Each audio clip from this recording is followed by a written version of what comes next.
તારીખ 16/11/2025 રાત્રિના અરસા દરમિયાન રાંદેર પોલીસ સ્ટેશન વિસ્તારમાં આવેલ શારદાનગર વિભાગ 2 ખાતે એક વ્યક્તિની હત્યાનો બનાવ બનેલ. સુરત શહેર પોલીસ કમિશનર માનનીય શ્રી અનુપમસિંહ ગેહલોત સરના જરૂરી માર્ગદર્શન હેઠળ કોઈ પણ ગુના બને તો ત્વરિત ગતિથી એક્શન લેવાની જરૂરી સૂચનાઓ આપવામાં આવેલ છે.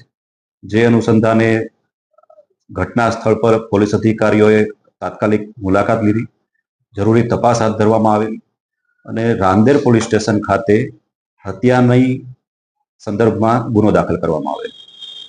સમગ્ર ઘટના પતિ પત્નીના ઝઘડામાંથી ઉદ્ભવેલ છે. ફરિયાદી દિનેશભાઈ રાઠોડ પોતાની પત્નીથી અલગ સિંગણપુર ખાતે રહેતા અને કેટલાક સમયે તેની પત્નીની ઘરે જે શારદાનગર ખાતે રહે છે તેની મુલાકાત પણ લેતા.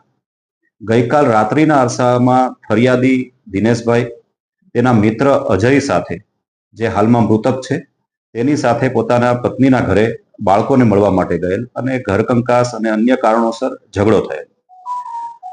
પૂજાબેનની સાથે હાજર તેના ભાઈ અજય તથા અન્ય 2 પાડોશી જે ત્યાં જ બાજુમાં જ રહે છે તેમના દ્વારા બંને વ્યક્તિઓ પર હુમલો કરવામાં આવેલ.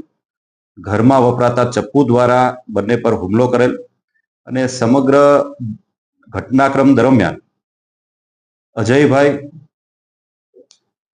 નું મૃત્યુ થયેલ છે, તેમજ ફરિયાદી જે છે તેને ઈજાઓ થયેલ છે. આ સંદર્ભે પોલીસ વિભાગની અલગ અલગ ટીમો બનાવી આરોપીઓને પકડવાની તજવીજ હાથ ધરવામાં આવેલ અને હાલમાં 4 આરોપીઓની ધરપકડ કરવામાં આવેલ છે અને આગળની કાર્યવાહી હાથ ધરવામાં આવેલ છે.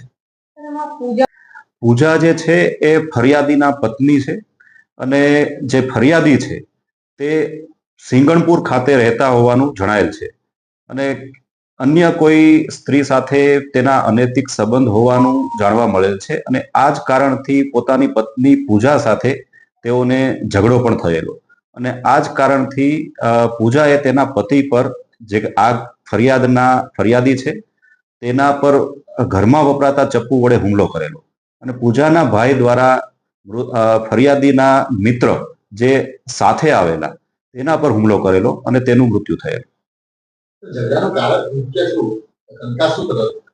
કંકાસ મુખ્યત્વે જે ફરિયાદી છે તેમનો અન્ય ડ્રાઈવર તરીકે, ટ્રક ડ્રાઈવર તરીકે વ્યવસાય કરે છે અને અન્ય એક યુવતી સાથે તેના સંબંધ હોવાની તેની પત્નીને શંકા ગયેલ છે અને એ કારણથી બંને વચ્ચે ઝઘડો થતો અને પતિ પત્ની અલગ રહેતા હતા.